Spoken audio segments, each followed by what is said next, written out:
iniciando mais uma aula aí para a turma 4 B3, todos os alunos aí. Lembrando, nós estamos sendo agora filmado, gravado, e quem me xingar aí, ó, vou jogar no processo, tá? Então se liga, hein, malandro? Tudo bem, galera? Então, boa noite, vamos falar aí, boa noite para todo mundo aí, vamos ver quem tá presente. Vai levantando a mãozinha aí, vamos fazer ginástica agora. Alessandro. Ih, Alessandro já sumiu. Jonathan, boa noite. Alessandro, boa noite. Tiago, boa noite. Boa noite, cara. Paulo Eduardo, boa noite, Paulo. O Guilherme, boa noite. Guilherme Martins. Alessandro Boa noite, Carregosa, boa noite. Armando Boa Prado, noite. boa noite. Bruno Daniel, boa noite, Bruno. Boa noite, professor. Fernando Rosa, vamos ver se tu sai agora desse ano do técnico, Fernando. Boa noite. O Francisco Chorão, boa noite, Francisco. Gabriel de Souza, boa noite. Tá pegando hoje, hein? João Gonçalves, boa noite. Francisco, levanta essa mão aí, vai, Francisco, tu não tá aleijado. Leozando não levantou a mão, boa noite. Miguel Boa Borges, noite aí, boa ó. noite. Aí, a mão levantada Israel aí. que entrou aí logo de cara. Ó, não vai fazer porcaria aí não, hein? Eu tô te vendo. Miguel Borges, boa noite. Rafael Santos, boa noite. Boa noite, professor Miguel. Miguel, boa noite, Miguel. É que vocês não ficam mudando de posição aqui, caramba. O Leossandro não levantou a mão. Boa noite, Leossandro. Poxa, de novo? Levantar a mão de novo? Pra ficar Aí, pô, a mão levantada aí. Tu vai ficar cansado de levantar a mão pra mim, caramba? Raimundo, boa É noite. a mão levantada aí, Renan pô. Correia, boa noite. Só porque tu tá de Boa noite aí, professor. Boa noite. Boa noite, Leossandro. Só porque você tá de quarentena, tu não quer levantar a mão, é? Não quer fazer ginástica, de cara? De novo? Ele levantou no vídeo. Cadê o Rola? Falou, vamos lá. Vamos à aula aí. Pessoal, lembra-se, eu gostaria de não ter dor de cabeça esse semestre, tá? Então, estou mandando as atividades, tenta cumprir pelo menos o mínimo aí, para não ter dor de cabeça, turma se formando. E o que acontece no final? Que nem houve o semestre passado, neguinho não participava das aulas, não entregava atividade, aí não tem nem como defender o cara no conselho, tá? Então, faz o mínimo aí, faz um esforcinho aí, gente. A ordem que nós temos que aplicar atividades para vocês estar participando. Quem não participou é carta fora do baralho, tá? É exatamente isso que é a ordem da escola. E por aí que está acontecendo as ideias. Nós estávamos falando sobre Chernobyl. Então, nós vamos dar uma continuação em Chernobyl hoje. Já fizeram a pipoca ou não? Estão naquelas. Energia nuclear, segurança, eletricidade, energia nuclear. História desse desastre de Chernobyl. E que minuto que eu parei o filme? Vocês lembram? 51. 51 minutos? Eu vou ter que compartilhar. Mais ou menos isso aí, só. 48, 50 minutos. Parei aqui em 50 minutos. Eu vou compartilhar o som que o Tis tem hora que me dá esse pau de som aqui. E o complicado é o seguinte, já tive notando, quando eu deixo meu microfone ligado, aí que é a probabilidade de cair a minha rede, cair a transmissão. Então, estou compartilhando o som, eu vou fazer o seguinte, eu vou sair fora do ar, vou ficar sem meu microfone para não atrapalhar a transmissão. Que quando tem dois sons mandando ao mesmo tempo aqui, pelo que eu já vi, a minha internet cai. Pode abaixar a mão, gente, vamos abaixar a mão aí que vai ficar cansado, vai. Ó, se não sair o som imediato, alguém fala, porque eu vou desligar Tô desligando meu microfone. Segredo. 3 dos seus colegas já haviam morrido. Não havia títulos. Nada de ministros, generais ou soldados. Ninguém dizia, eu sou general, faço o que eu mando. Todo mundo estava fazendo o melhor que podia. E foi assim que começou a operação batizada de liquidação do acidente de Chernobyl. 100 mil soldados, além de 400 mil civis, operários, engenheiros, enfermeiras, médicos e cientistas de cada república soviética passaram por Chernobyl. A União Soviética estava travando sua última e maior batalha. 500 mil pessoas. Havia mais homens em Chernobyl do que os que lutaram contra Napoleão. Só que o nosso exército tinha sido contaminado.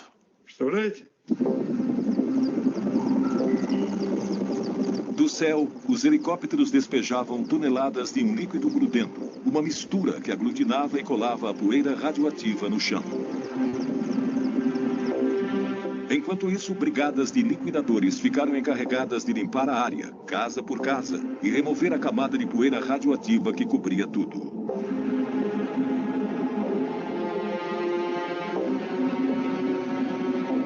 Создавались специальные бригады охотников. Havia esquadrões especiais de caçadores.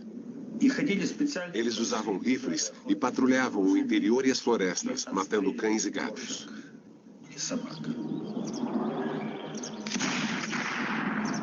Todos os animais tiveram que ser mortos, porque depois de vagar pelas áreas mais contaminadas, estavam encharcados de radioatividade e podiam contaminar os liquidadores.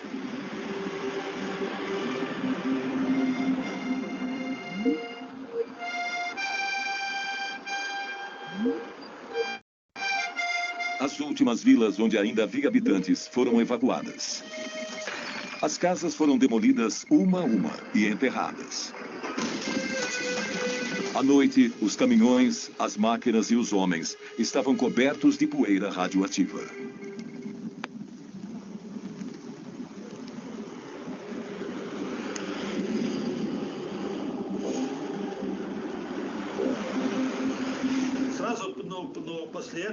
Um amigo me falou, Igor, vamos rápido tomar banho. E lá fomos nós. Nos esfregamos um ao outro durante uma meia hora, com uma bucha grossa e um sabão bem forte, bem concentrado. Nos lavamos bem, a cabeça, o corpo inteiro, várias vezes, até cansar. Depois disso, colocamos roupas limpas e fomos comer. E comemos muito bem. Isso era necessário num trabalho como aquele.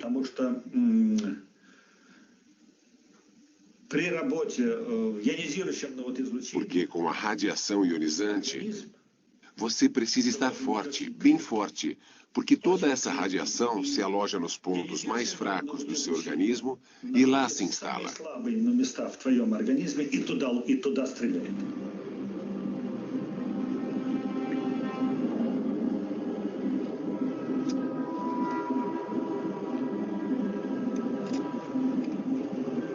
Em volta da usina, teve início uma operação colossal, que funcionava 7 dias por semana, sem um minuto de descanso. 300 mil metros cúbicos de solo contaminado foram retirados, levados para valas enormes e cobertos com concreto.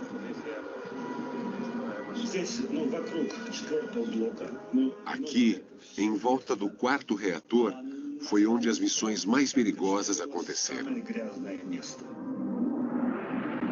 8 semanas depois da explosão, os liquidadores atacaram o coração do problema. Para neutralizar o lixo tóxico a longo prazo e impedir que se espalhasse ainda mais, o reator inteiro teria que ser isolado. Lev Bocharov foi um dos engenheiros que desenhou a enorme estrutura que cobriria o quarto reator completamente. Um sarcófago de aço e concreto de 170 metros de comprimento por 66 metros de altura. Aquele foi um projeto único. Ninguém jamais havia construído uma estrutura como aquela numa área tão radioativa. Só podíamos trabalhar alguns minutos de cada vez. Um projeto como esse nunca havia sido feito.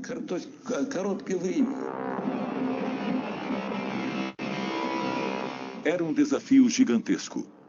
Como construir uma estrutura colossal no lugar onde as pessoas só podiam trabalhar alguns minutos, às vezes segundos, de cada vez?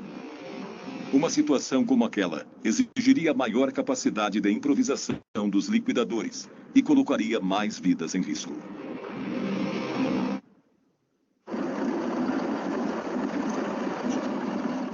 Doze semanas se passaram desde a primeira explosão no bloco 4 da usina nuclear de Chernobyl. Para impedir que a contaminação se alastrasse, o ataque final foi lançado.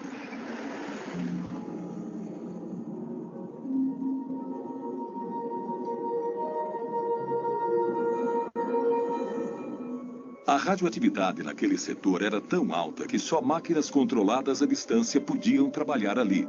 Só que alguém tinha que levar essas máquinas até o local.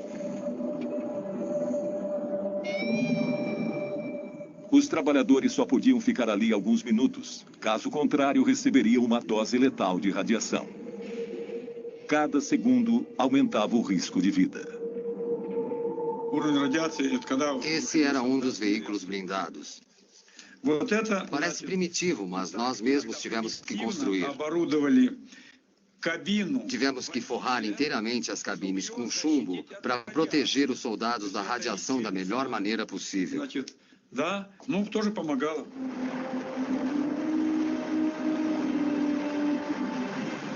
Cada peça metálica da estrutura era fabricada às vezes a centenas de quilômetros dali. As peças eram levadas uma a uma para a usina, para serem montadas lá. Um quebra-cabeça extraordinário. Vigas de 150 toneladas com 70 metros de comprimento, escoras de 45 metros de altura. Esse é o DEMAC 4000. Olha o tamanho desse guindaste. Não podíamos trabalhar ali muito tempo, então não podíamos nos dar ao luxo de errar. Um mínimo erro de cálculo e teria sido impossível montar tudo.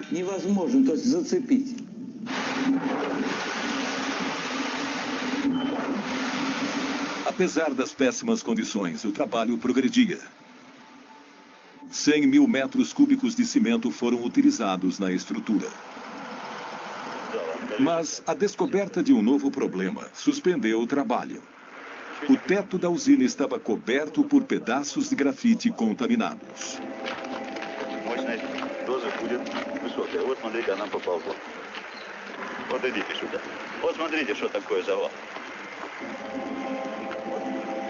Здесь, в том месте, где мы стоим, сейчас 10 рентген. Это будет примерно 1000. Вот около вот этого колпака примерно 200. Все, пойдемте. На сегодня хватит нам. Выходим, пойдемте. И ты тоже выходи оттуда. Eram blocos de grafite que cobriam as barras de urânio e voaram durante a explosão. Um único pedaço emite radiação suficiente para matar um homem em menos de 1 hora. Era essencial se livrar deles antes de continuar com a construção.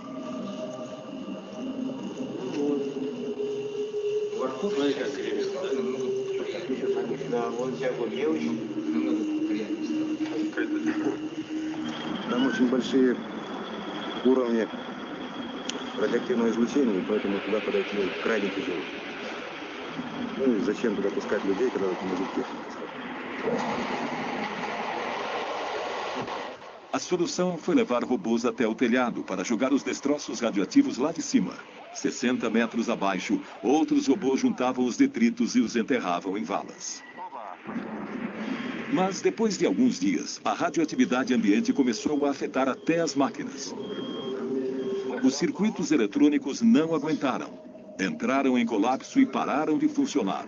Uma das máquinas quase se jogou de cima do telhado. Он же поперек висит.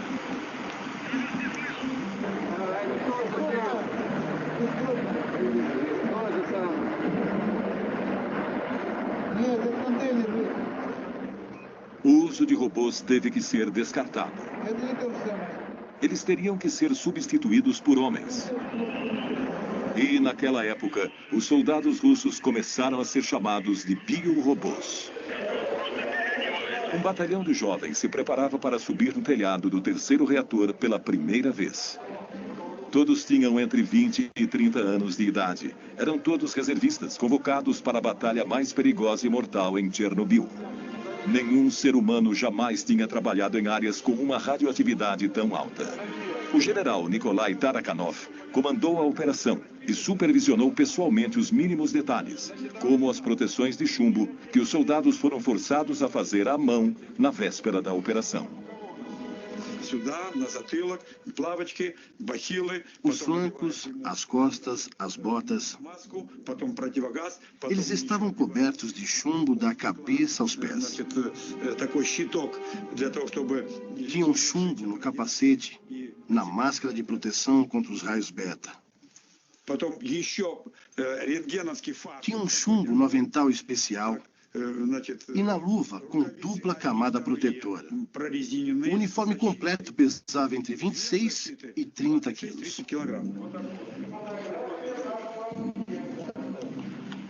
Хорошо, наш первый вопрос решили. Так, медицинское свидетельство везде прошли? Все. Подождите, это ответ, значит, не по существу. Значит, я вам действительно, товарищи, говорю, мы проводили 2 дня назад эксперимент с научным центром. Офицеры ходили туда вместе со мной. Понятно? Значит, страшного, конечно, ничего там нет. Это ясно. Сегодня состоялось решение и правительства.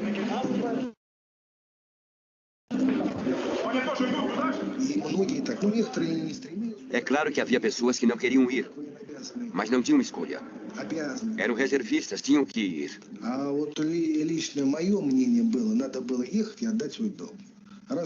Eu não tive dúvida, era o meu dever. Quem ia fazer aquilo por mim? Quem ia limpar os destroços do desastre e impedir a radioatividade de se espalhar pelo mundo? Alguém tinha que fazer aquilo.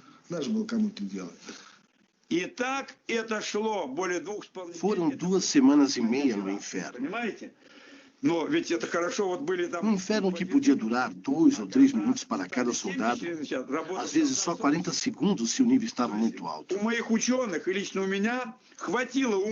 Calculávamos o tempo de exposição de cada soldado cuidadosamente para salvar o máximo de vidas possível.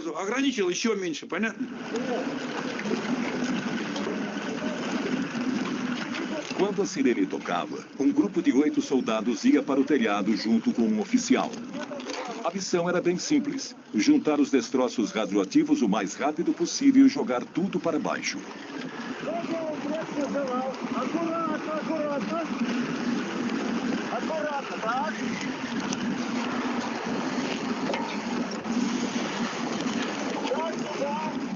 Segundo os cálculos do general Tarakanov, o nível de radioatividade era de 7.000 Roentgens por hora, o que permitia aos biorobôs apenas 45 segundos de exposição, o suficiente para remover apenas 2 pás de resíduos.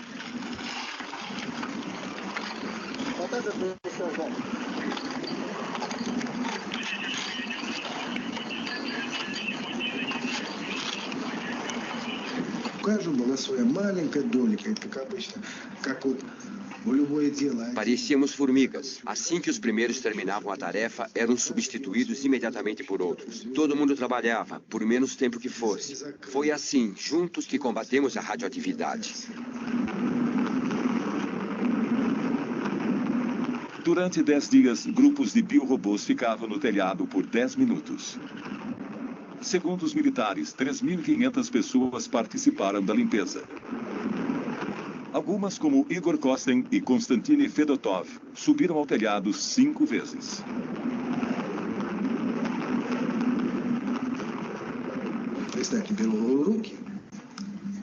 Chegamos a pegar destroços com 1.500 Roentgens. Depois de um dia de trabalho, as mãos doíam tanto que você não conseguia nem fechar o punho. Это последствия вот этого.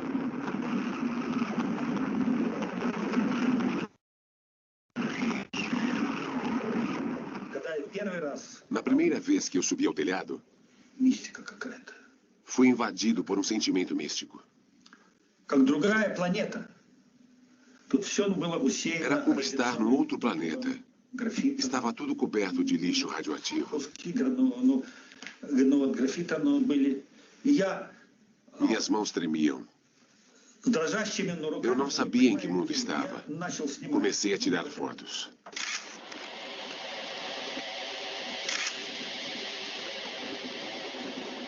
Dá para ver traços de radiação no filme. Eu estava segurando a câmera assim, e ela emanava do solo.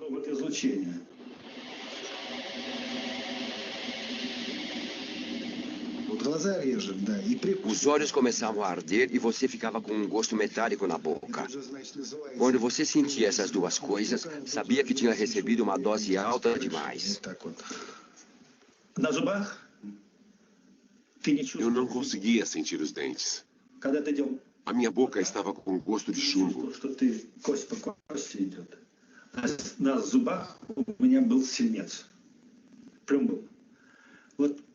Eu fazia assim com os dentes, mas não sentia nada. Eu até batia os dentes. Estava tudo coberto de chumbo. Até hoje, 20 anos depois, ainda sinto aquele gosto de chumbo na boca.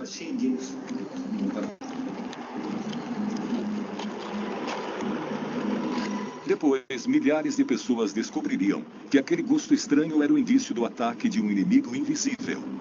Enquanto os biorobôs sacrificavam a vida no telhado da usina, a limpeza prosseguia numa área de 30 quilômetros ininterruptamente.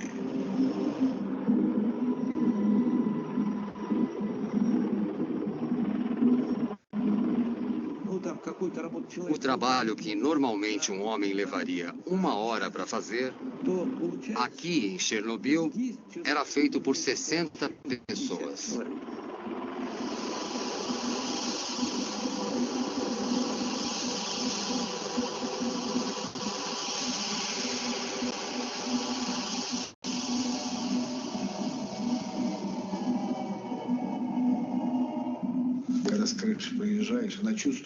Quando a gente descia do telhado, parecia que todo o nosso sangue tinha sido sugado por vampiros. Estávamos exaustos. Não podíamos nem nos mexer. Tinha gente que sangrava pelo nariz. Os bombeiros ficavam de plantão. Se alguém começasse a sangrar pelo nariz, era levado para o hospital na hora. Se alguém desmaiava, era mandado para casa. Mas todos queríamos aguentar firme.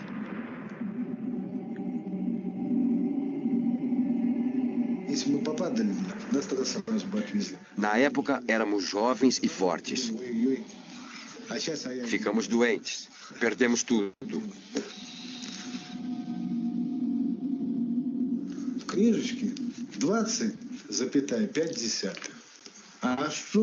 Na minha ficha consta que recebi 20,5 roentgens. O que isso significa? Na verdade, a dose que recebi foi muito maior que essa.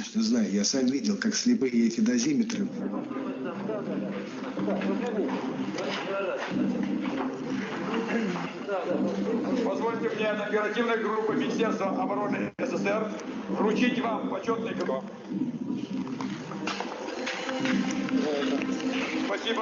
Como recompensa, cada soldado recebeu um certificado de liquidador e uma gratificação de 100 rublos, o equivalente hoje a cerca de 100 dólares americanos.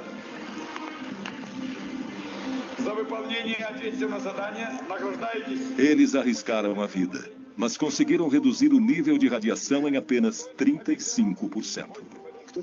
Quando mandaram aquelas pessoas para o telhado, não sabíamos qual era o nível de radiação. Hoje sabemos que estava entre 10 e 12 mil roentgens por hora. Nesse nível, ninguém deveria estar lá.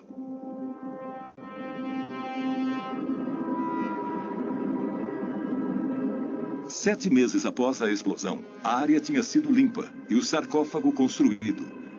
500 mil pessoas, entre civis e militares, participaram da operação. Eu disse à comissão que, por terem enfrentado níveis de radiação absurdos, limpado toda a grafite e realizado tarefas tão heróicas. Os nossos soldados mereciam algum ato simbólico, como hastear a nossa bandeira.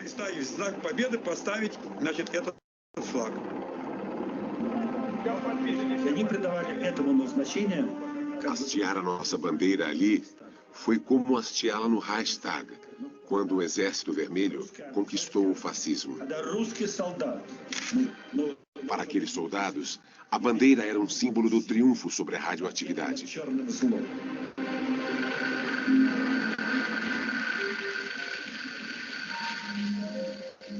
Cada grupo de liquidadores comemorou o fim da operação à sua maneira. Bocharov e seus homens gravaram seus nomes na tampa de metal que ia selar o sarcófago.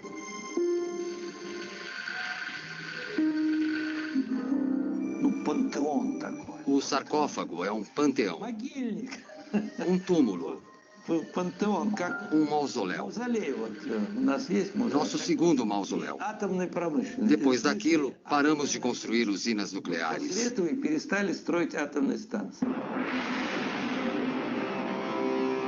Foi uma vitória amarga.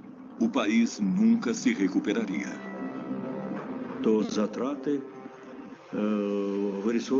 Aquilo nos custou 18 bilhões de rublos. Cada rublo na época valia $1. 18 bilhões. É muita coisa se considerarmos que logo depois o preço do petróleo entrou em colapso. Não dá para calcular os problemas que o nosso país e a perestroika enfrentaram.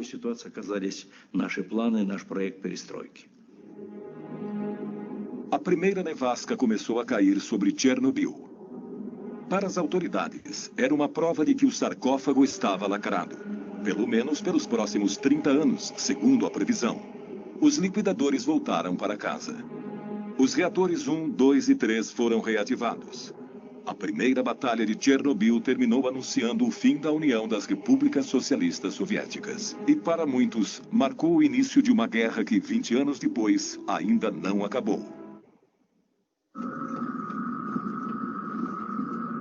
20 anos depois, Pripyat ainda é uma cidade fantasma. Acompanhada por Igor Kostin, Yulia foi ver o apartamento em que morou com a família até o dia da evacuação. Diferentemente do que foi dito, nenhum único habitante pôde voltar a morar nos prédios abandonados.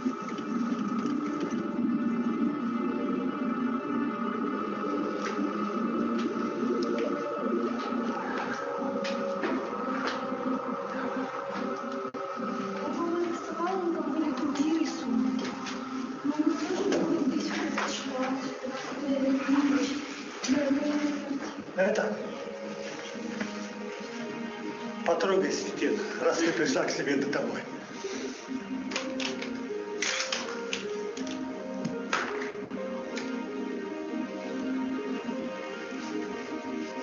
Para Igor Kostin, a visita também traz lembranças dolorosas.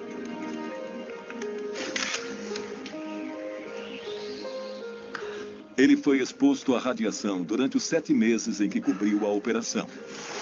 Desde então, tem que ficar hospitalizado mais de 2 meses todos os anos. Новую энергию в завтрашний день. Родина, как никто, был больше для этой энергии человека. Ты твоя родина, твоя земля сейчас впитала всю мощность, что только мы можем быть отсюда.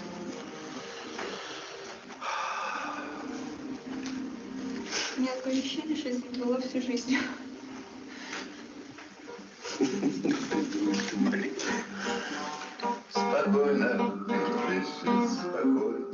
Para centenas de milhares de refugiados, bem como para centenas de milhares de veteranos da Batalha de Chernobyl, a luta contra o inimigo invisível ainda não terminou.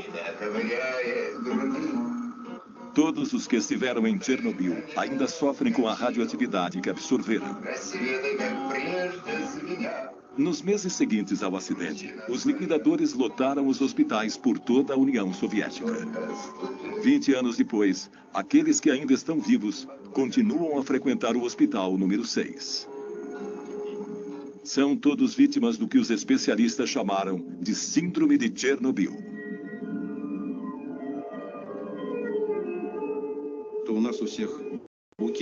Os sintomas são muitos. Coração, estômago, fígado, rins, sistema nervoso. Nosso corpo todo sofreu com as mudanças radicais no metabolismo causadas pela radiação e exposição química. Quando os liquidadores voltaram para casa, estavam exaustos, incapazes de voltar a uma vida normal. 20 anos mais tarde, muitos dos que sobreviveram estão incapacitados, não podem trabalhar. Parece que as autoridades esqueceram suas dificuldades e diminuíram o valor das pensões. Os veteranos da guerra no Afeganistão ainda estão vivos, enquanto nós morremos aos poucos. Escrevi um poema sobre isso. Estou cheio de tristeza, nostalgia e angústia. É como uma bala na têmpora que nada pode deter. E a mãe reza em segredo para que Deus poupe a vida do seu filho. Esses homens não tinham nem 30 anos quando foram convocados para lutar contra o átomo. Hoje nem completaram 50 anos, mas têm as limitações de pessoas mais velhas. Segundo o exército, dos 500 mil liquidadores de Chernobyl, 20 mil já morreram. 200 mil estão oficialmente incapacitados. Você não sabe quanto tempo vai viver ou que doença vai acabar matando você. Não sabe quais os efeitos que isso terá nos seus filhos, se é que vai poder ter filhos. Só o que sabemos é que esse inimigo invisível está nos devorando por dentro, como um verme. Para nós, a guerra continua e aos poucos estamos deixando este mundo. Apesar de tudo isso, depois de 2 décadas, apenas 59 mortes foram oficialmente atribuídas ao acidente de Chernobyl. Nenhum único estudo foi feito com os 130 mil refugiados da região. Nenhum único dado estatístico levantado sobre o estado dos 500 mil liquidadores. Nenhum número sobre a população que continua a morar perto de Chernobyl e das áreas contaminadas. Essas pessoas nunca souberam o nível de radiação que receberam. 6-0, да? Ты уже подвешиваешься. Вчера была 5, 7, а сегодня уже 6-0. Да, это не просто одинаково. Может быть. Да? Плюс-мінус. Це не таке страшне. Слухайте, до скількох страшне? До скількох? Ну, кажіть правду. До скількох страшне? До скількох? До 20. Uma representante do Soviete Supremo descobriu que as reais consequências do acidente foram encobertas quando a União Soviética se dissolveu em 1991. Aproveitando o momento de anarquia em que o país se encontrava, ela conseguiu pôr as mãos em cópias de vários documentos secretos. Um relatório de 600 páginas do Comitê Central, preparado enquanto a batalha de Chernobyl ainda estava sendo travada. Quando eu li aqueles documentos, descobri que as coisas aconteceram de maneira muito diferente. Eu percebi o tamanho da mentira que os líderes do partido contaram. O decreto número 12 dizia que em 12 de maio de 1986, 10.198 pessoas já tinham sido hospitalizadas, das quais 345 mostravam sinais de lesões causadas pela radiação. Ao mesmo tempo, as autoridades diziam que estava tudo bem, que não tinha sido nada sério. Portanto, eles mentiram para nós. De acordo com Ala, outra passagem revela que as autoridades mudaram os padrões arbitrariamente, multiplicando por 5 aquela que era considerada a dose aceitável de radiação para o corpo humano. Quando eles aumentaram os parâmetros, muitas pessoas ficaram milagrosamente curadas. Elas recebiam alta do hospital e eram mandadas para casa. Foi um ato criminoso. A tendência de manipular números não aconteceu apenas entre os soviéticos. No final de agosto de 1986, a primeira conferência internacional relacionada a Chernobyl aconteceu a portas fechadas e foi presidida por Hans Blix. Nenhum jornalista ou observador foi admitido no anfiteatro. A delegação russa era presidida por Lagasov, responsável pela comissão governamental durante a Batalha de Chernobyl.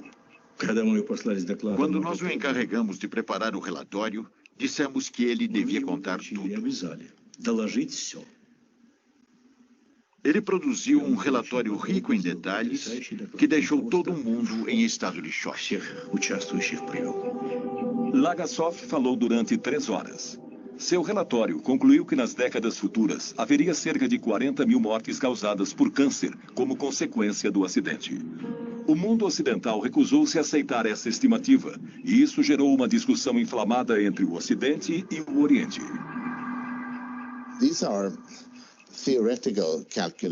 São cálculos teóricos baseados no modelo de Hiroshima.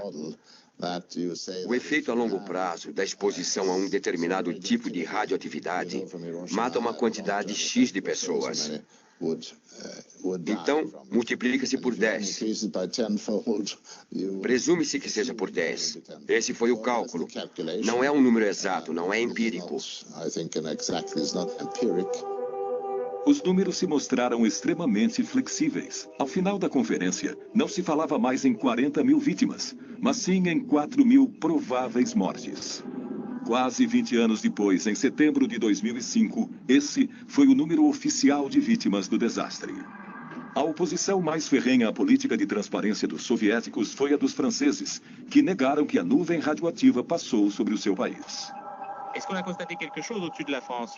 Non, parce que les vents ne vont pas dans cette direction-là. Les vents tournent dans le sens inverse des aiguilles d'une montre. Il n'y a pas lieu du tout de s'inquiéter. C'est sans aucun danger pour la santé publique. 20 anos depois, na França e principalmente na Córcega, foram registrados vários casos de câncer de tireoide, do mesmo tipo e gravidade daqueles vistos em Chernobyl. O elemento mais perigoso que saiu do reator de Chernobyl não foi o césio, não foi o plutônio. Foi a mentira. A mentira de 86, é assim que a chamamos. Uma mentira que se espalhou com uma radioatividade pelo país e pelo mundo inteiro.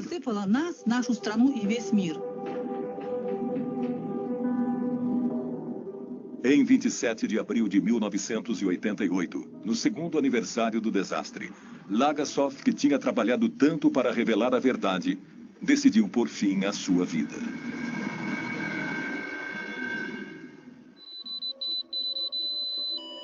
Atualmente, como metáfora perfeita da mentira institucionalizada, as partículas radioativas arremessadas do reator na explosão continuam a envenenar o solo. 20 anos após o acidente, a região de Chernobyl continua inabitável.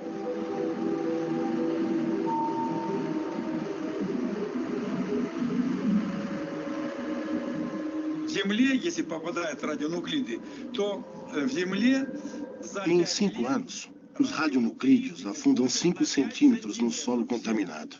Ou seja, 20 anos depois, são 20 centímetros sob o solo. Eles continuam a contaminar as plantas. Para limpar tudo, teríamos que remover 20 centímetros do solo e enterrar isso em valas, o que seria uma tarefa gigantesca. É impossível.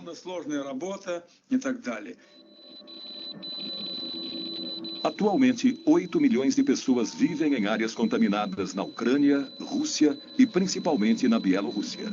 Há 20 anos, eles consomem os alimentos radioativos que continuam a contaminá-los pouco a pouco. Esse problema, levantado em 1986 pela delegação soviética na Conferência de Viena, foi simplesmente ignorado.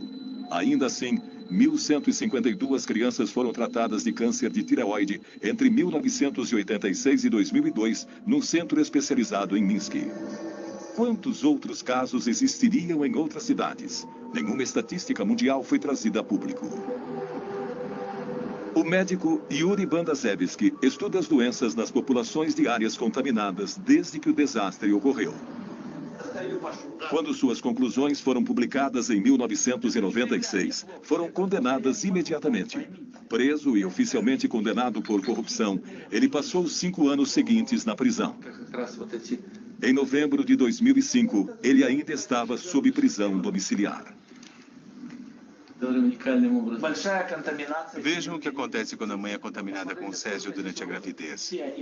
Numa única família, olhem quantas deformidades. Sem cabeça, Ausência de olhos, crânios deformados. Esses são embriões de hamsters alimentados com grama contaminada da região de Gormel. Resultado, ninhadas inteiras de animais deformados. Eu fiquei horrorizado com o número de embriões deformados desenvolvidos em animais alimentados com comida contaminada por Sérgio. Eu obtive um número horrível de deformidades em 2 semanas. Geralmente, quando você encontra um monstro, você pode descrevê-lo. Vocês devem conhecer o Museu Constacameira, de Pedro Grande, em São Petersburgo. Bem, na verdade, eu mesmo poderia criar quantos monstros eu quisesse.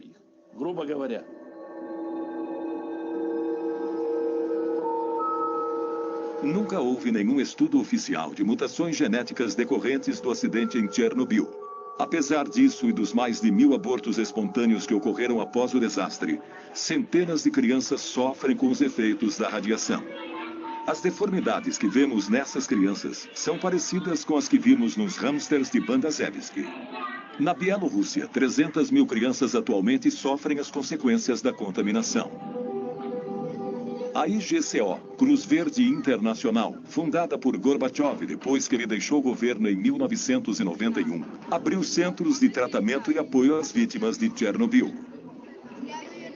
Eles também organizam acampamentos terapêuticos com o objetivo de ensinar as novas gerações das áreas contaminadas a conviver com a radioatividade, como aqui, medindo o nível de contaminação do alimento.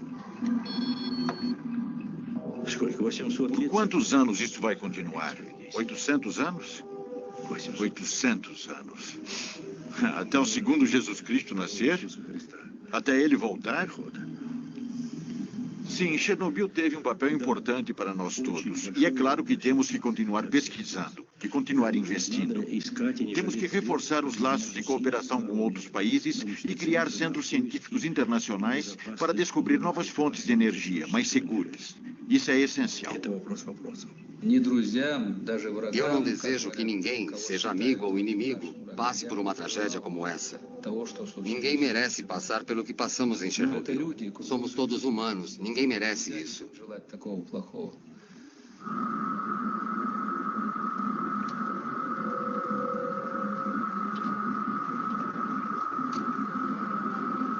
Bem no meio da região, a 10 quilômetros da usina nuclear e escondida na floresta, está Chernobyl 2. Há 20 anos, ninguém podia se aproximar desse enorme radar militar. O olho secreto de Moscou à procura de mísseis americanos. O fato de ter sido desativado após a explosão condiz com o que o acidente de Chernobyl parecia prenunciar. O uso de armas é uma coisa terrível. Usar armas nucleares é muito pior. Chernobyl foi um acidente com um único reator, um acidente limitado, cujas consequências ainda enfrentamos. Houve 2 bombas, Hiroshima e Nagasaki. As consequências dessas bombas também são sentidas até hoje.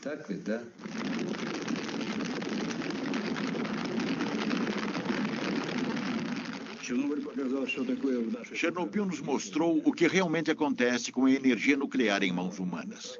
Calculamos que o nosso míssil mais poderoso, o SS-18, era tão poderoso quanto 100 Chernobyls. O SS-18 era a ogiva que os americanos mais temiam. E tínhamos 2.700 deles, todos apontados para os Estados Unidos. 2.700. Imagine a destruição que eles causariam.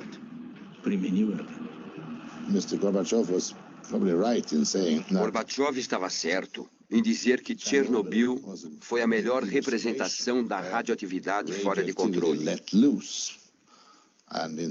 De certa forma, ele também disse que temos que nos afastar das armas nucleares.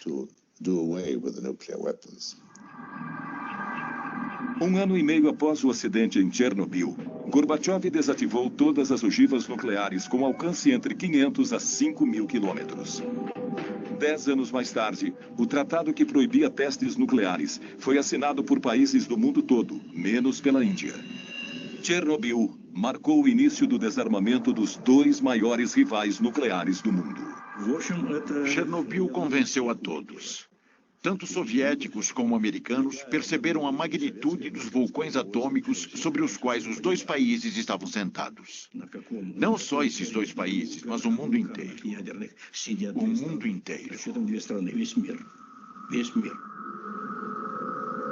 No entanto, a lição de Chernobyl parece estar sendo esquecida. Enquanto isso, sob o sarcófago do reator número 4, o veneno ainda é letal. Em 2001, os 3 reatores de Chernobyl foram desativados definitivamente. Mas 20 anos depois da explosão, os ponteiros do dosímetro ainda ficam malucos na base do sarcófago. Os níveis de radioatividade 100 vezes acima do normal contaminam os arredores da usina. A estrutura está enfraquecida pela chuva e pela erosão. Desde sua construção, 3.000 liquidadores têm vigiado na tentativa de evitar danos. Construímos o sarcófago para durar 30 anos. Achávamos que 30 anos depois da explosão, poderíamos construir um novo sarcófago sem ter que retirar os moradores.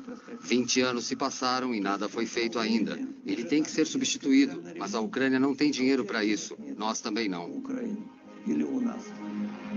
Um novo sarcófago está sendo construído, mas sua montagem já está 10 anos atrasada. É uma estrutura de 108 metros de altura, que deve cobrir o primeiro sarcófago completamente e que custará $1 bilhão. Hans Blix gerencia o fundo para a construção. Ainda não terminamos de construir o sarcófago novo, que estará pronto em alguns anos. Depois que ele estiver pronto, todo o resíduo radioativo poderá ser removido.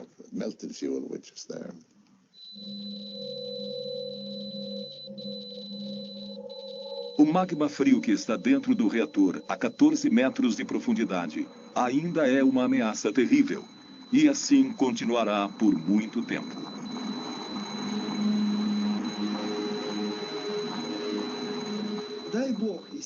Rezo a Deus para que o sarcófago nunca se rompa. Seria a pior coisa que poderia acontecer, porque lá dentro há 100 quilos de plutônio. 1 micrograma é letal para o ser humano, ou seja, há plutônio suficiente ali para contaminar 100 milhões de pessoas. A meia-vida do plutônio, isto é, o tempo que metade dele leva para desaparecer, é 245 mil anos, o que pode ser considerado uma eternidade. Há certas áreas onde jamais haverá vida novamente. Apesar desse aviso terrível, o desarmamento nuclear que começou com Chernobyl está sendo questionado nos dias de hoje.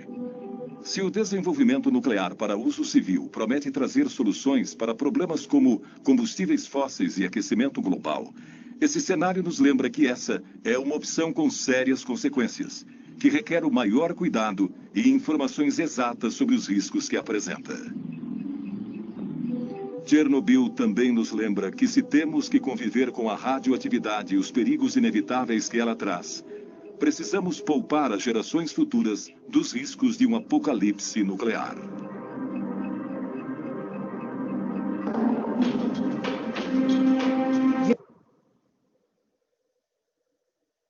Então, pessoal, vocês estão ainda acordados, é? Estamos sim, professor. Ah, então tá bom. Estamos sim.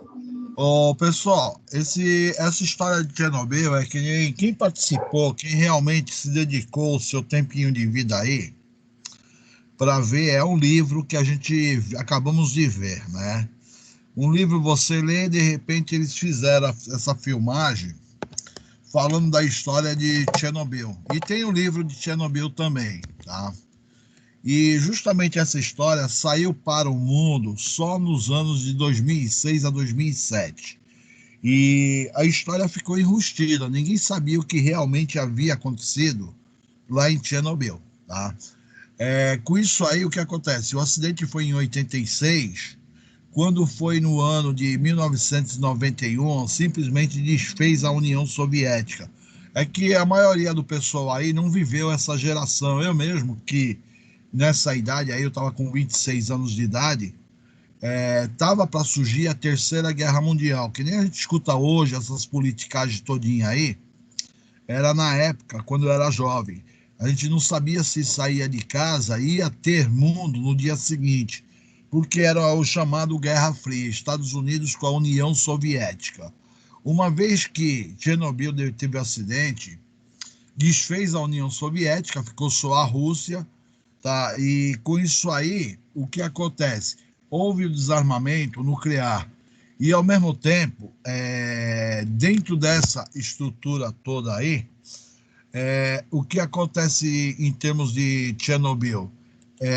No momento que houve o desarmamento, o homem também não conhecia as doenças que poderiam surgir em relação à radiação nuclear. Ele não tinha nem noção do que poderia acontecer. E começamos a entender melhor essa energia nuclear a partir de Chernobyl. Então, a partir daí, o que acontece? Começou uma série de procura de novas tecnologias para poder se ter aí uma forma de novas fontes de energia, tá? Mas até então, isso aí era uma coisa totalmente inédita, quer dizer, forçou de uma certa maneira o mundo a se preocupar em ter novas fontes de energia. Até então, ninguém nunca se preocupou com nada dessa situação. Então, por isso que vocês veem hoje em dia o mundo em si naquela situação. Vamos procurar novas fontes de energia, vamos tentar procurar energia eólica, energia solar. O próprio Japão decretou que até 2040, tá? Pretende que não tenha mais nenhuma usina nuclear no território japonês. E o acidente que teve lá no Japão, ele foi tão intenso quanto Chernobyl, que nem a história de Chernobyl mesmo que ocorreu, tá? Na verdade é que ninguém se ligou no que estava acontecendo no mundo. Então, por falta de conhecimento do pessoal aí, ninguém se preocupou em falar assim. Foi grave o acidente que teve em Fukushima, só que Fukushima fica, na verdade, do lado do Oceano Pacífico. E dentro dessa ideia que fica do lado do Oceano Pacífico, ninguém teve preocupação nenhuma com essa situação aí, tá? Para vocês terem uma ideia, vocês estão muito cansados já? 10h05 ainda dá tempo. Bora para mais um vídeo, professor. Hã? Pode jogar mais um vídeo aí, estamos acordados. Tá acordado? Não, que eu quero comentar um pouco, gostaria de comentar hoje, um pouco de Fukushima, do acidente nuclear que teve em Fukushima, tá? Então, justamente aqui o acidente nuclear... Professor, faz um comentário, professor, que eu estou super interessado, eu quero saber, pode falar. Tá, então, ó, para vocês terem uma ideia da situação de hoje, como é que está hoje a situação de Chernobyl, nós tivemos uma reportagem na TV Record em 2019. Foi uma reportagem muito... Eu adorei essa reportagem, que, puta, eu fiz questão de abaixar ela para saber a história, como é que está lá. Então, a Record fez uma reportagem muito legal. É um videozinho até pequeno, a reportagem da Record, tá? Então, vamos ver aqui, ó, como é que está hoje em dia, no caso lá. Mais de 30 anos depois do maior desastre nuclear da história, Chernobyl atrai cada vez mais visitantes do mundo todo, inclusive do Brasil. Será que você aí teria coragem de fazer um passeio como esse? Será que é seguro? O Domingo Espetacular viajou até a Ucrânia para conferir e encontrou inclusive uma sobrevivente da catástrofe que ainda vive na área contaminada pela radiação. 3 décadas depois da explosão no reator nuclear, Chernobyl, na Ucrânia, virou um destino turístico. Só no ano passado, a região recebeu 60 mil visitantes. E o número não para de crescer. Impulsionado por uma série de TV americana.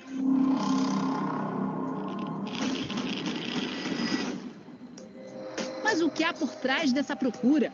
Curiosidade mórbida ou interesse histórico? O que é possível conhecer? E a radiação não faz mal à saúde? Para responder a estas perguntas, o Domingo Espetacular foi até lá. A porta de entrada dos turistas é Kiev, a capital do país. Hoje, milhares de pessoas passam por Kiev para fazer esse turismo nada tradicional. Daqui partem os passeios para Chernobyl. Só é possível entrar na chamada zona de exclusão com um guia autorizado e uma licença emitida pelas autoridades. Antes de encarar a viagem, conversamos com uma autoridade em controle radioativo. O cientista Oleg Bodarenko explica que a proteção de aço e concreto construída sobre o reator 4 impede vazamentos. Pergunto a quanto de radiação o turista pode estar exposto durante a visita de algumas horas ao local.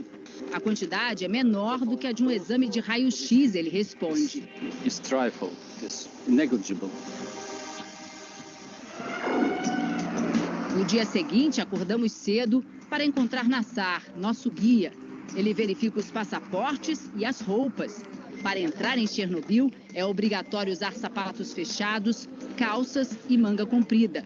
Pequenas partículas radioativas encontradas no meio ambiente podem ser carregadas pelo vento, aderir à pele e causar queimaduras no futuro, explica Nassar.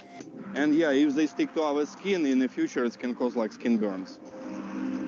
São apenas 150 quilômetros de Kiev até a antiga usina nuclear.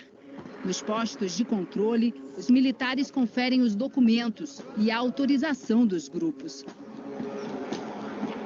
Um pouco mais à frente, entramos na zona de exclusão, uma área de 2.600 quilômetros quadrados, o equivalente a 360 mil campos de futebol, localizada na fronteira da Ucrânia com a Bielorrússia. O visitante passa por várias aldeias que foram abandonadas depois do acidente e encontra cenários congelados no tempo. Este jornal é de janeiro de 1986, 3 meses antes da explosão do reator. A orientação que o turista recebe quando entra num prédio como esse é não tocar nas paredes, nos objetos, não levar nada para casa. Nós estamos na aldeia de Kopach, em uma creche. Essa aldeia foi totalmente destruída, ela fica muito perto do reator 4, com altos níveis de radiação. E o que a gente percebe, olha só, o que restou das camas, alguns brinquedos, livros, tudo foi deixado para trás. O nosso guia usa um aparelho para medir a radiação nos arredores da creche. Ele mostra que, ao nível do solo, a quantidade é maior.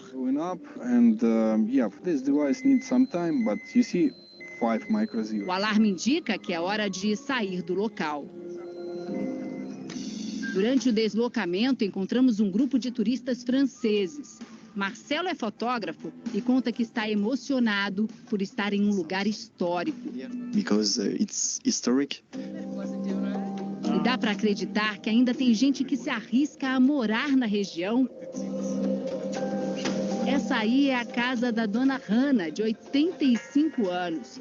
Ela abandonou a aldeia de Kupovac logo depois da explosão, mas quis voltar 7 meses depois. Apesar de ter perdido o marido e o filho de 3 anos, ela diz que é saudável. Como sou sozinha, os turistas são uma família para mim, conta a vovó sobrevivente. Ela não é a única. Na aldeia de Dona Hanna vivem outros 15 sobreviventes da catástrofe. Todos têm permissão do governo, assim como funcionários do centro de pesquisa da usina. As casas habitadas têm energia elétrica e água potável, captada bem longe daqui. E vamos nos aproximando cada vez mais de Chernobyl. Seguimos agora para Pripyat. A cidade modelo projetada pela antiga União Soviética para receber as famílias dos funcionários da usina nuclear. 60 mil pessoas viviam aqui antes da explosão e tiveram de sair às pressas. Hoje, a vegetação tomou conta de tudo. É a escola, olha só aqui. As fotos mostram como eram alguns edifícios. É impressionante imaginar que uma cidade existiu aqui. Não é permitido entrar em todos os prédios. Por causa do abandono, as estruturas estão comprometidas. Muitos correm o risco de desabar. Esse aqui era um complexo esportivo recém-inaugurado na época. E quando a gente anda pelos corredores, fica difícil imaginar, por exemplo, que aqui funcionava uma piscina pública.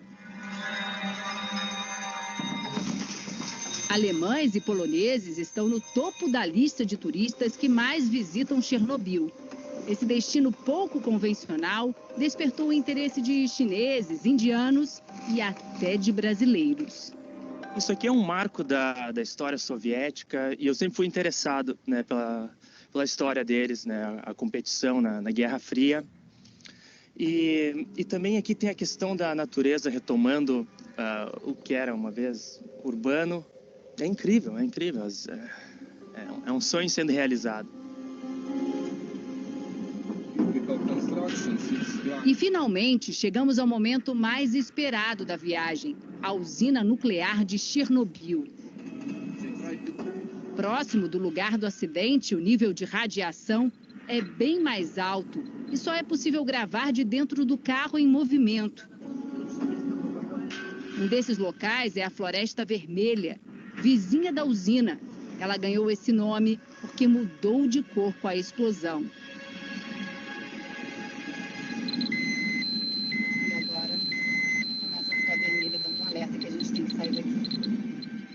Apesar da radiação mais elevada, conseguimos permissão para gravar rapidamente em outro ponto, perto da enorme estrutura de aço e concreto que reveste o reator 4, local da explosão. O sarcófago, inaugurado este mês, vem substituir a antiga cobertura feita às pressas na época do acidente, que já apresentava fissuras. O investimento foi de mais de 6 bilhões de reais e o objetivo é que a nova cobertura dure cerca de 100 anos.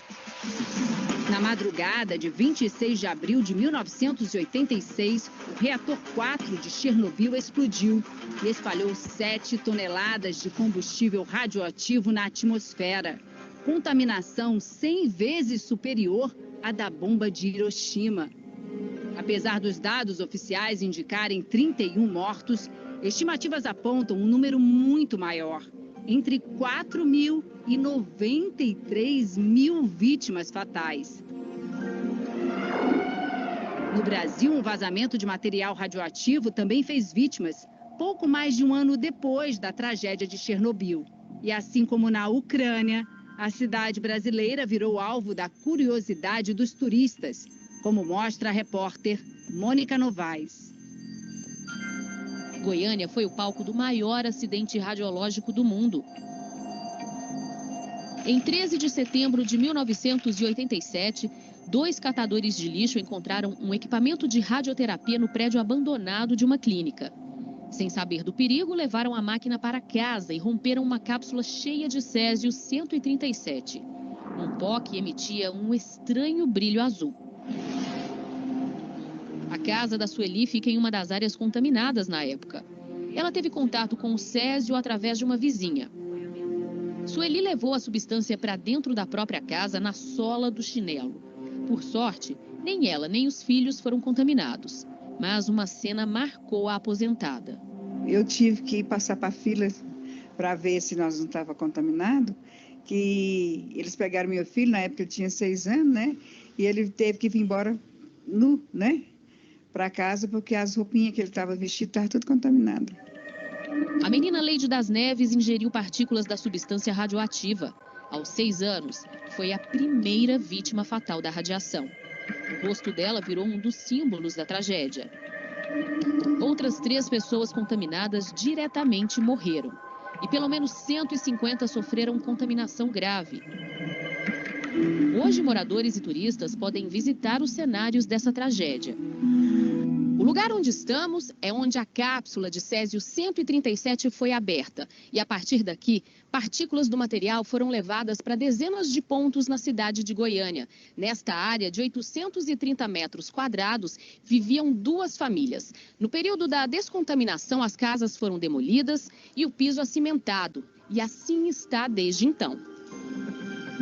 Todo o rejeito foi levado para um depósito, onde hoje funciona a Comissão Nacional de Energia Nuclear, um dos centros de pesquisa sobre o assunto mais avançados do mundo. O prédio moderno está a poucos metros de onde todo o material contaminado foi enterrado. Aqui debaixo estão 6.000 toneladas de dejetos, material que veio de 3 casas que foram demolidas, outras 3 que foram totalmente esvaziadas, roupas, eletrodomésticos, móveis, carcaças de carros, asfalto, água e uma grande quantidade de terra. Tudo isso contaminado a partir de apenas 19 gramas de césio 137. Os 7 focos foram descontaminados e entregues à sociedade para o uso total dessas áreas.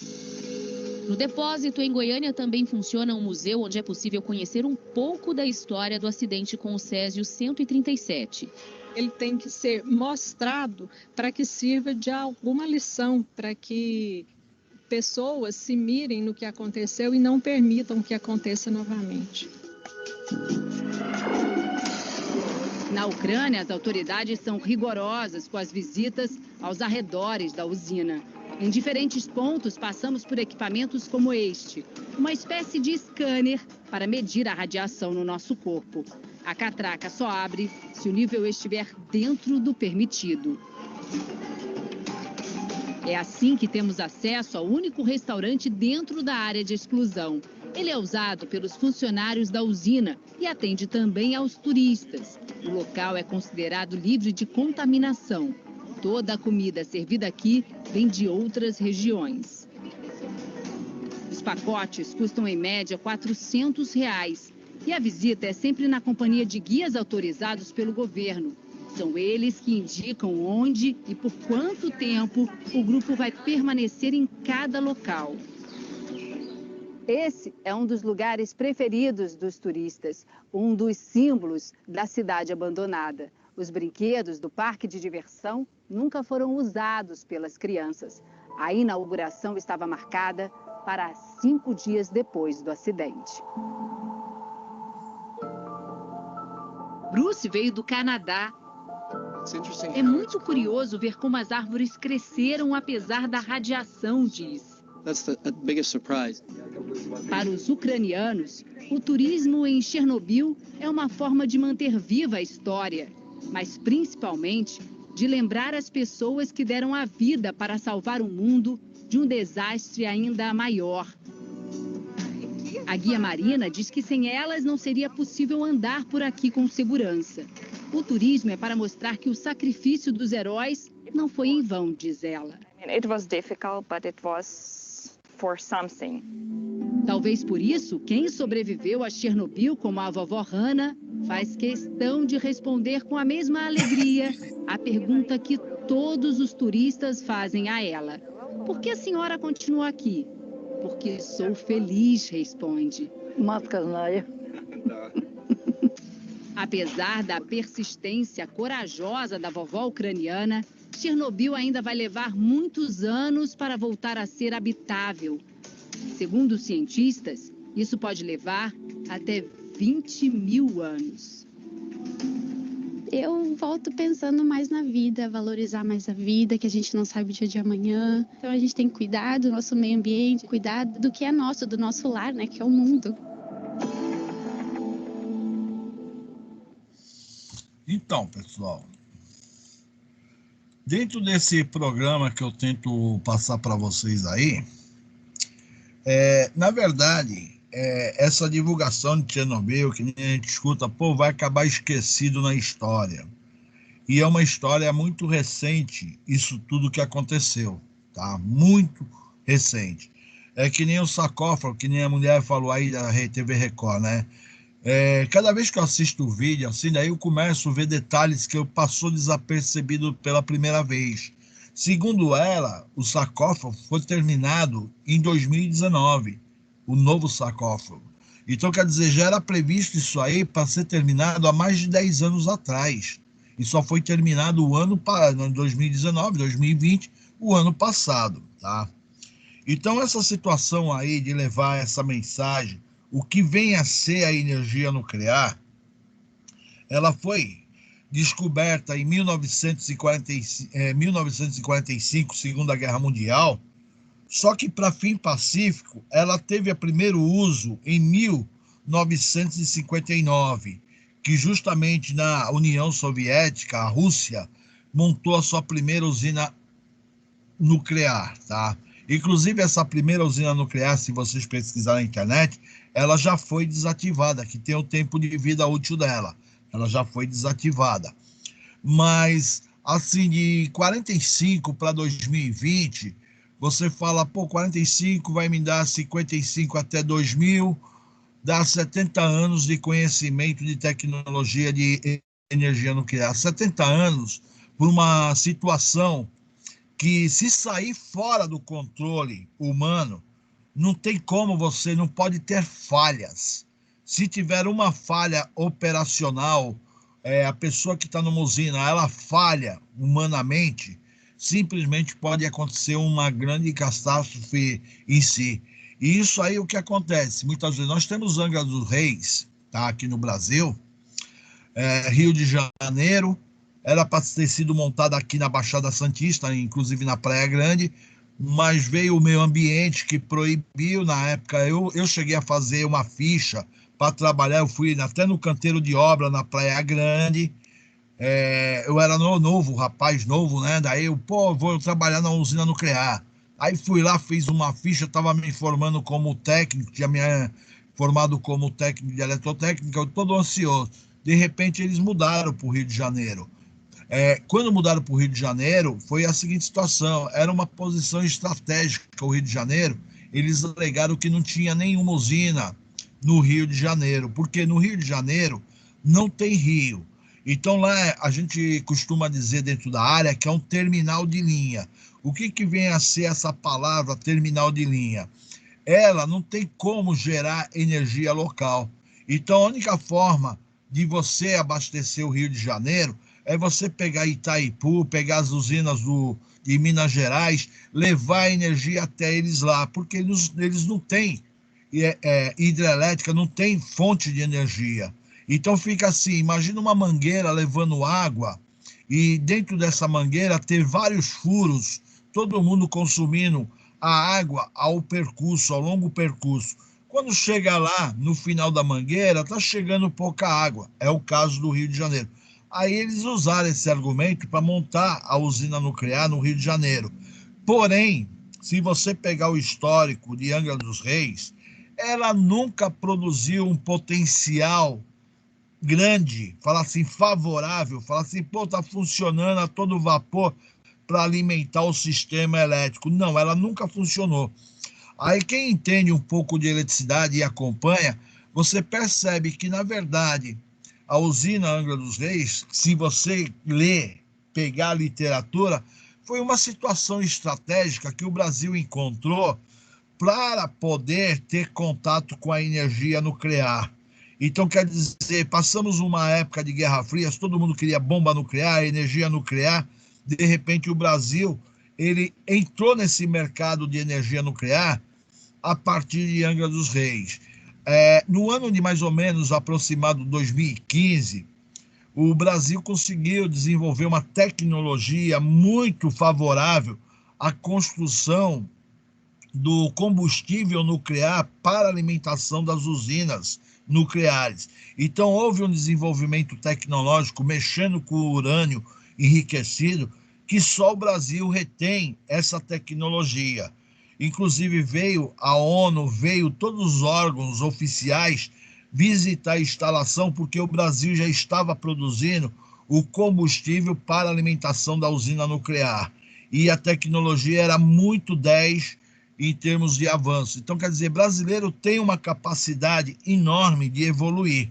E dentro da construção disso tudo aí, nós temos um conhecimento assim, eu falo nós, quando eu falo, sou brasileiro, mas nosso cientista em si tem o conhecimento de energia nuclear, tá? Agora, falar o Brasil tem bomba atômica, não sei, para quem está fazendo combustível nuclear para abastecer, tem todo o conhecimento amplo dentro desse território. E, na verdade, o que eu vejo, então, foi, na verdade, o militar, ele simplesmente implantou isso aí para ter o contato com a energia nuclear, tá? E ninguém tira assim, pode querer me convencer ao contrário, mas se você entrar no ONS, Operador Nacional de Sistema, você vai ver a produção de Angra dos Reis, não é grande produção, de repente ela fica produzindo coisinha mínima para dizer que está produzindo, tá? A produção é super baixa em termos de energia elétrica para o nosso país, tá?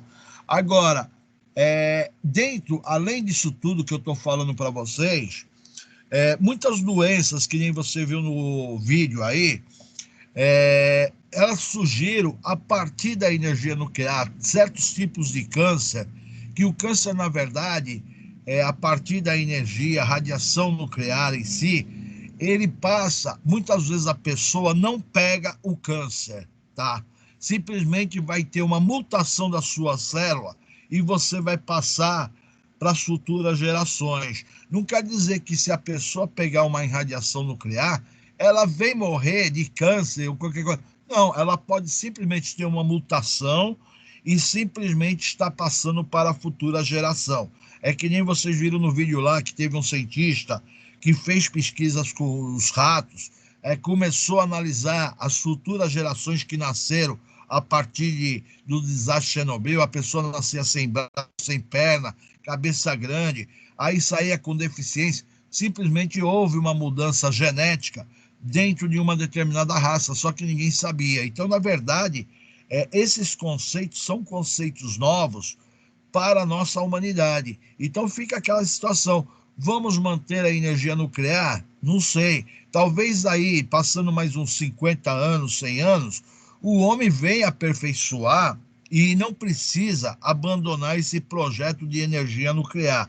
Porque o projeto de energia nuclear, ele é um projeto que é uma energia fácil de se ter, porque a partir do urânio enriquecido, o Brasil tem muito urânio enriquecido aí, tem terra para fazer combustível, Deus, à vontade mesmo, tá? Só que o que acontece? Dentro dessa tecnologia do urânio enriquecido, ele é uma energia, vamos dizer, renovável, porque você gasta pouca energia em termos de custo e benefício e produz bastante energia, um potencial muito grande. No entanto, que os Estados Unidos mesmo construíram navios atômicos no passado, submarinos, chegou a construir até um avião atômico, pensando, vou fazer um avião atômico, ele não vai depender de abastecimento da gasolina para poder ele estar sobrevoando. Quer dizer, ele tem uma autossuficiência durante um período muito grande, porque a estocagem das varetas que eles falam, né, que é o combustível nuclear, são varetas pequenas, compactas, e você consegue ter uma grande quantidade de energia. Só que esses projetos aí que vinha ocorrendo, eles pararam. Pelo menos eu não tenho ouvido mais falar, a mídia, ninguém tem falado mais desse submarino, dos aviões e dos navios que os Estados Unidos vinha construindo. Porque desde que houve o acidente de Chernobyl, houve um acordo que ninguém ia estar mexendo mais com esse tipo de energia. Então é uma coisa que nós estamos vivendo. Talvez daqui 50, 100 anos, o homem consiga, né, lidar melhor com esse tipo de energia. Tá? No caso, a energia nuclear é uma ficção nuclear. Agora, tem um outro tipo de energia, que é a fusão nuclear, que é um outro projeto que eles têm. A fusão nuclear, na verdade, seria que nem fosse o Sol, ele tem, na verdade, uma fusão nuclear. Ele consegue criar muita energia, a fusão nuclear, e o perigo é muito menor para a raça humana, tá? Já a ficção nuclear, ele é uma situação mais perigosa, tá? Então, isso tudo são estudos aí que as futuras gerações têm que estar levando em consideração. Quando eu levo esses assuntos para você, técnico de eletrotécnica, eu não quero que tu decore tudo, eu quero que você tenha o conhecimento, que seja capaz de conversar os temas. Não precisa ter a minha cabeça, você tendo a sua opinião, a sua visão do que você está vendo de reportagem. puta, e acompanhando as futuras reportagens que aparecem e criando a sua opinião própria, pô, beleza, pelo menos tu tem uma cabeça para poder argumentar um assunto que é muito questionado no mundo hoje. Então, quer dizer, um técnico de eletrotécnica não é só o cara que troca fio, puxa fio, ele é um cara de cultura, de conhecimento. Então, tem que ter esse conhecimento para poder estar desenvolvendo dentro do nosso ambiente aí do dia a dia, participando, tá? Eu só vou fazer mais um pouquinho só, é o seguinte, fazer a parte aí de Hiroshima, não, vou falar de Césio, Fukushima. Fukushima é o seguinte, Fukushima no Japão, já vou lançar a ideia para vocês terem uma ideia de Fukushima. São vídeos de 3, 2 minutos, 4 minutos. O Fantástico está de volta com cenas de uma aventura em nome da ciência no Japão. É o seguinte, logo depois da tragédia de Fukushima, em março passado, um grupo de cientistas destemidos foi para a usina nuclear medir os níveis de radioatividade e gravou tudo. Estes cientistas decidiram encarar um risco que pouca gente aceitaria correr. Enfrentar a radiação de uma usina atômica que tinha acabado de explodir. Eles são alguns dos maiores especialistas em acidentes nucleares do Japão. Reuniram num carro equipamentos de medição de radioatividade e rumaram em direção à usina de Fukushima. O objetivo era fazer um mapa completo da contaminação. No caminho, registraram tudo em vídeo para um documentário. 11 de março. O nordeste do Japão foi cenário de um terremoto seguido de tsunami. As ondas avançaram até 10 quilômetros continente adentro, destruindo o que encontravam no caminho.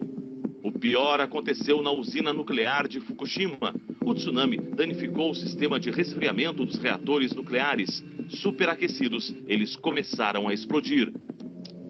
O reator 1 explodiu no dia 12 de março. 2 dias depois foi a vez do reator 3. No dia 15, o reator 2 foi pelos ares. Quando pegaram a estrada rumo à usina, os cientistas se depararam com filas de carros de pessoas sendo evacuadas. Os aparelhos usados nas medições foram criados pelo professor Masaharu Okano. Aos 85 anos, ele é um dos mais respeitados e corajosos pesquisadores de acidentes nucleares. O professor Okano conta que era uma sensação estranha. Víamos cidades desertas, casas e prédios vazios. Senti como se fosse Chernobyl novamente. Em 1986, o professor Okano participou das equipes que estudaram o acidente de Chernobyl, o maior desastre nuclear da história. Nós estamos na cidade de Kamakura, que fica a 300 quilômetros da usina de Fukushima. Logo depois da explosão, o nível de radioatividade aqui na sala do professor triplicou. E hoje, mais de 7 meses depois, é de 20% a 30% acima do normal. Mesmo assim, ele garante que não há nenhum risco. Enquanto viajavam, eles recolhiam amostras de solo e de plantas para medir a contaminação. Descobriram que a radiação se espalhou de forma irregular. Os ventos naqueles dias, logo depois das explosões, levaram a radiação para o sul, em direção a Tóquio, e depois para o noroeste, onde a chuva e a neve contaminaram o solo. O governo japonês estabeleceu uma zona de exclusão de 30 quilômetros da usina, mas algumas cidades fora dessa área foram muito contaminadas. Na viagem, o grupo encontrou um abrigo para a população. Esse deveria ser um lugar seguro, mas os níveis detectados pelos cientistas estavam até 840 vezes mais altos do que o normal. Os cientistas encontraram cachorros e gatos deixados para trás. No final do documentário, os cientistas chegam até as portas da usina. Funcionários mandam dar meia volta e irem embora de radiação ali. Claro que o nível desses locais estava acima do normal, mas...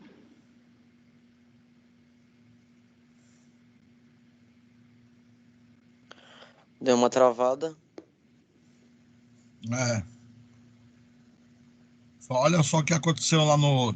A queda nos níveis de contaminação fez com que as autoridades permitissem a volta de 30 mil pessoas para suas casas. Mas a radiação ainda provoca medo nos japoneses. Na semana passada, foram encontrados 3 focos em Yokohama, cidade vizinha a Tóquio. O que mais preocupa quem vive aqui é a sensação de não saber até onde chegou a contaminação e os riscos que isso representa.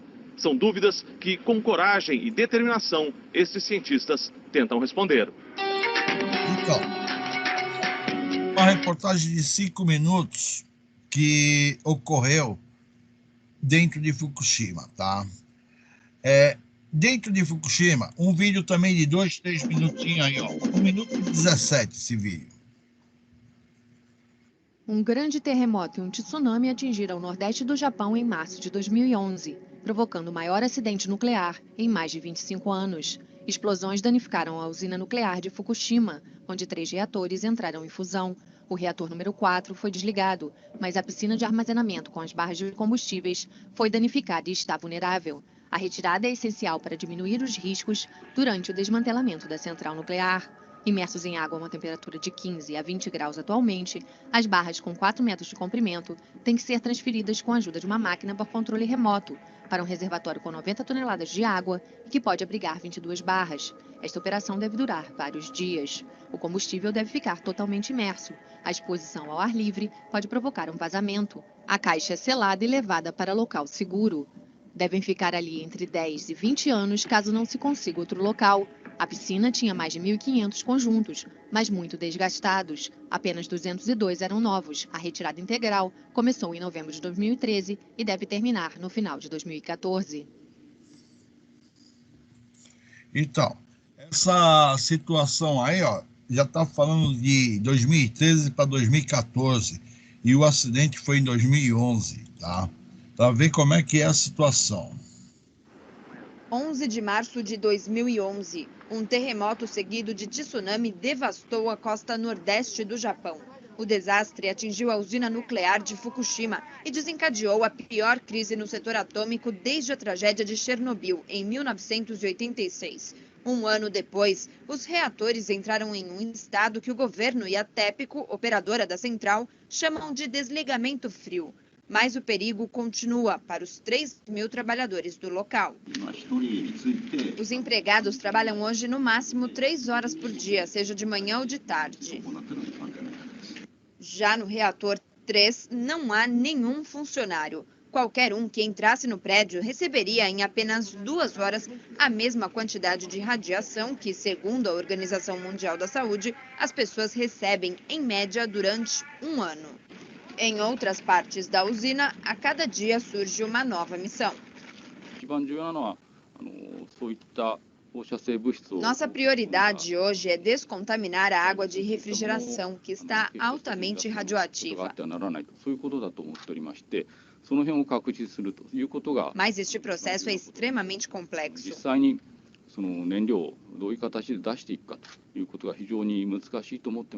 A região ao redor da fábrica está deserta, numa zona de 20 quilômetros de isolamento. Ainda assim, a limpeza de algumas áreas só começou recentemente, o que para ativistas ambientais é um esforço equivocado.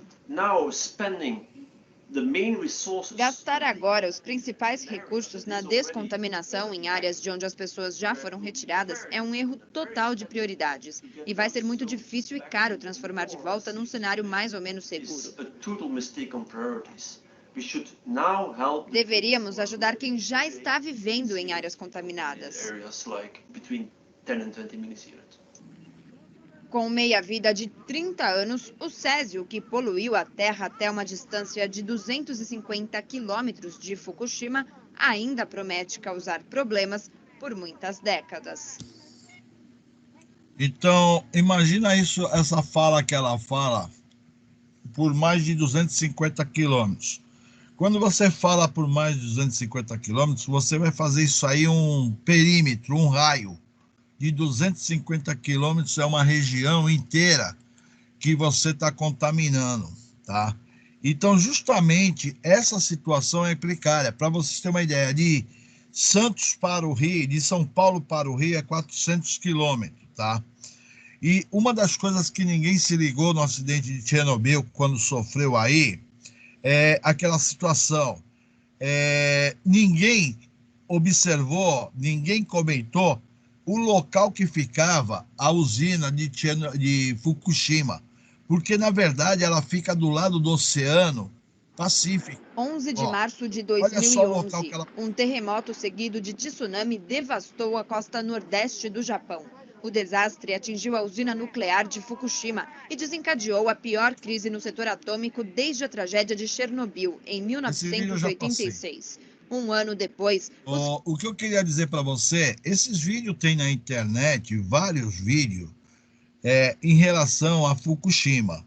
O que ocorreu em Fukushima aí, na verdade, é uma situação que ninguém se preocupou no seguinte fato. Fukushima fica do lado do Oceano Pacífico. Para onde que foi a irradiação? Para o Oceano Pacífico, tá? Já é sábado de manhã no Japão. Neste momento são 8h03 da manhã. E o país começa a acordar desse pesadelo que foi o terremoto e do tsunami que devastaram a região central e noroeste do país. O primeiro-ministro Naoto Kan sobrevoou as áreas atingidas. O sistema de trens está voltando a funcionar nas principais cidades do país, entre elas Tóquio. Muitos incêndios ainda não foram controlados na cidade de Miyagi. Visto do alto, o cenário é de muita destruição. E o governo japonês já admite que o número de mortos pode passar de 1.000. Mais de 80 mil pessoas estariam desaparecidas. No fim da madrugada, 13 horas depois do primeiro terremoto, um novo abalo de 6,6 graus atingiu o país. Eram 2h46 da tarde, 2h46 da madrugada do Brasil, quando o terremoto sacudiu o Japão. O epicentro foi no Oceano Pacífico, a 373 quilômetros da capital Tóquio, numa profundidade de 24 quilômetros. Segundo o Serviço Geológico dos Estados Unidos, o tremor foi de 8,9 graus na escala Richter.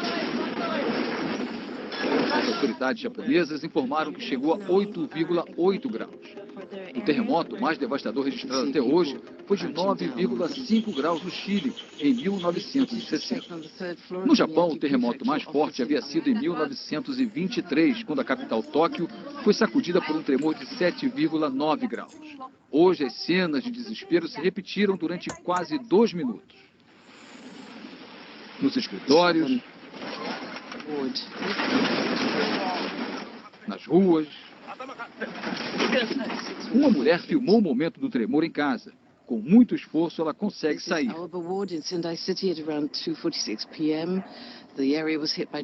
E encontra uma vizinha deitada na rua. Jogadores de um time de beisebol se abraçaram. A estrada se partiu e afundou quase 1 metro. Houve incêndios em toda a costa nordeste. O maior foi na refinaria de Chiba. Uma grande bola de fogo podia ser vista ao longe. O parlamento estava reunido no momento do terremoto. O primeiro-ministro Naoto Kan olhou para cima assustado. Mais tarde, ele reapareceu para tentar tranquilizar a população. Depois do terremoto, o Japão foi atingido por outro fenômeno devastador, ondas gigantes de 10 metros de altura. As imagens são impressionantes. O tsunami invade uma área rural da cidade de Miyagi, no leste do Japão. A água arrasta tudo, casas, carros e armazéns. A onda, cheia de destroços, avança por terrenos e plantações. No porto de Kamaishi, dezenas de carros são arrastados e vários barcos também são levados pela correnteza. Um navio é arrastado e bate com força no quebra-mar. As câmeras também registraram o momento em que uma onda gigante chegou ao porto de Miyako e invadiu um estacionamento. Pouco depois, no mar, um redemoinho se formou. Na cidade de Sendai, as câmeras de vigilância registraram o momento em que a água tomou a pista do aeroporto. Funcionários e passageiros fugiram para o teto do terminal principal, que ficou ilhado. Numa das áreas devastadas, na janela de uma casa, um morador agita um lençol branco. Imediatamente após o tremor de terra, alertas de tsunami chegaram a ser emitidos para 50 países e territórios banhados pelo Oceano Pacífico, incluindo o Havaí e a costa oeste das Américas. Mais tarde, vários alertas foram suspensos. As autoridades japonesas não sabem exatamente o tamanho da devastação provocada pelo terremoto e pelo tsunami.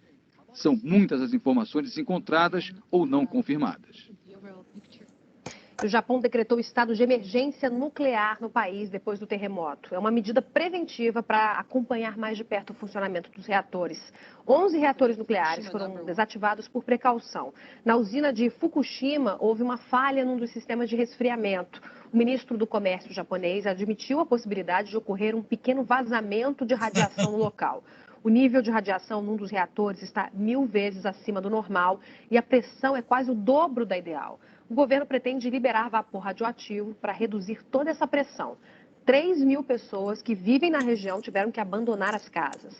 A secretária de Estado americana Hillary Clinton anunciou que um avião da Força Aérea Americana está a caminho do Japão com equipamentos para reparar o sistema de refrigeração da usina nuclear de Fukushima.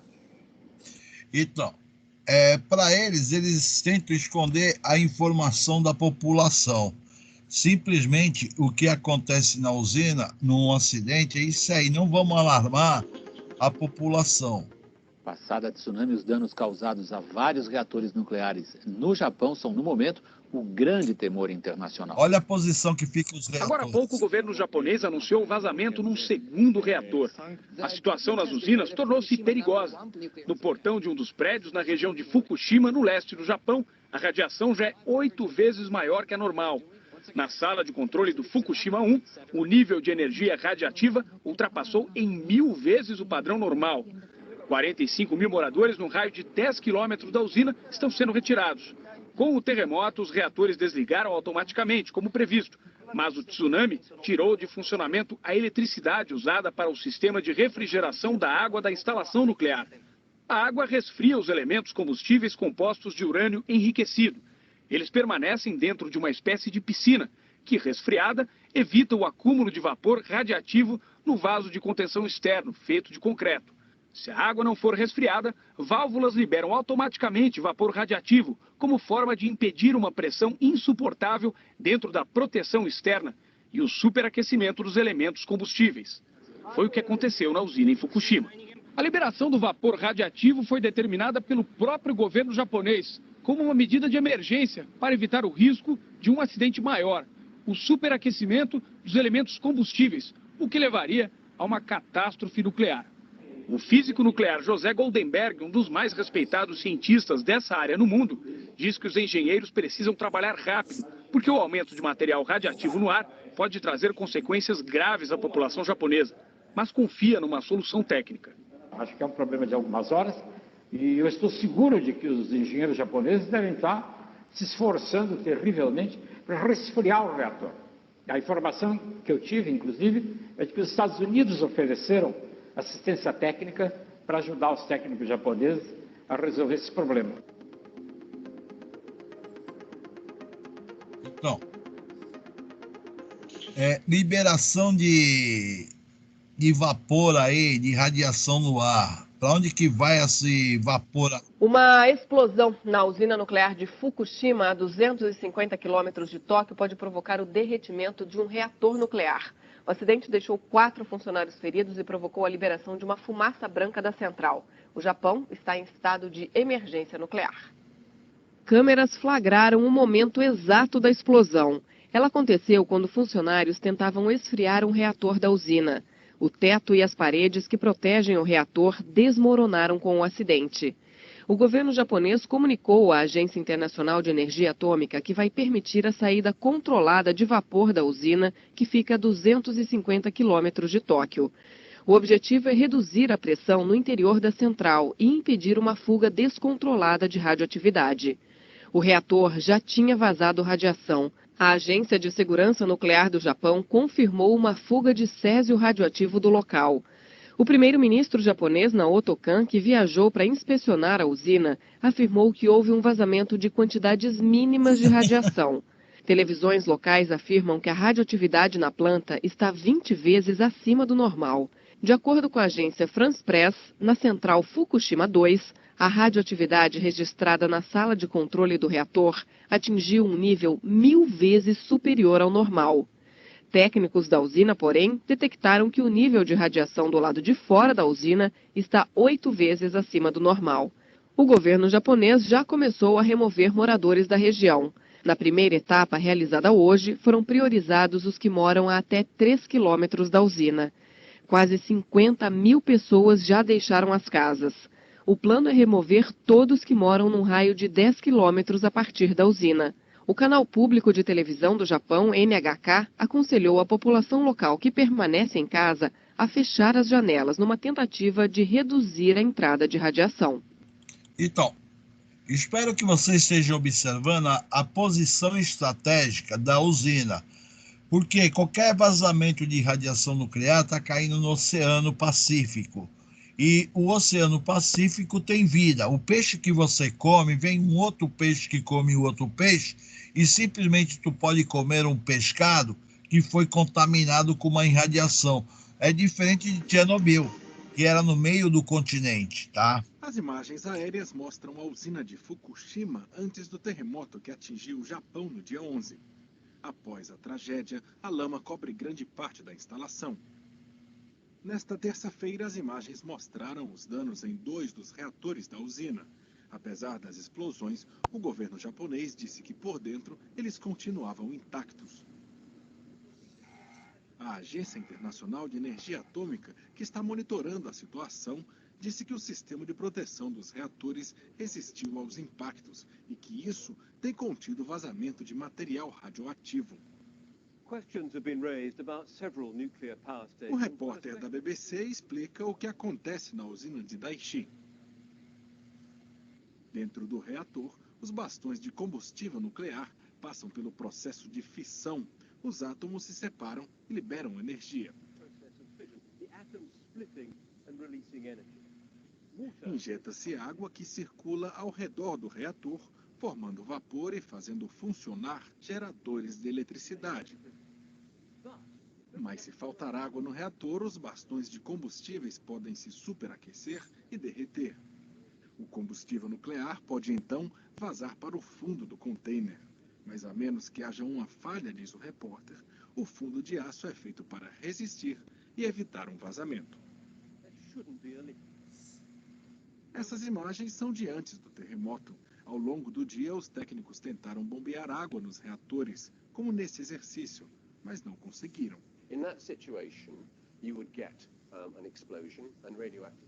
Explicando as possíveis consequências, o cientista-chefe do governo britânico disse que o superaquecimento pode gerar uma explosão que resultaria na emissão de material radioativo, mas por pouco tempo e curto alcance. Muito pouco se comparado com o desastre de Chernobyl em 86, que lançou uma fumaça de material radioativo a centenas de quilômetros. Os reatores japoneses de hoje são construídos com muito mais rigor e segurança. Um fator que pode carregar a radioatividade por longas distâncias, o vento, por sorte, tem previsão de soprar para o oceano. A usina de Fukushima já teve 3 explosões em seus reatores. Quanto maior o dano no sistema de proteção, mais difícil será controlar o estrago. Então, pessoal, o primeiro start inicial para aqueles que querem conhecer os acidentes, eu já dei. O meu objetivo é deixar você informado em relação ao que é uma energia nuclear. Agora, eu sei que em 2016, tá? Tinha uma piscina com radiação nuclear e houve vazamento dessa piscina aí, ela trincou. E simplesmente quem é que tinha de fazer a recuperação da piscina? O operário. Só que o operário que fosse entrar nessa piscina, mergulhador, automaticamente ia trabalhar com solda, ele poderia falar assim, olha, estou me despedindo da família. E, inclusive, tem esse vídeo na internet mostrando os caras trabalhando e, vamos dizer assim, ele vai fazer aquela frente de trabalho, ele sabe que é a última frente de trabalho que ele vai executar. Não vai ter outra frente, porque a partir dali ele já era. Então, quer dizer, não tem como você mandar a máquina para consertar um pane que houve numa usina. Se o homem for fazer o serviço, ele pode despedir da família que não tem outra saída, tá? Então, seria isso que eu queria passar na aula de hoje. Vou parar a gravação. Estou parando, vou dizer boa noite para vocês. Boa noite. Boa noite.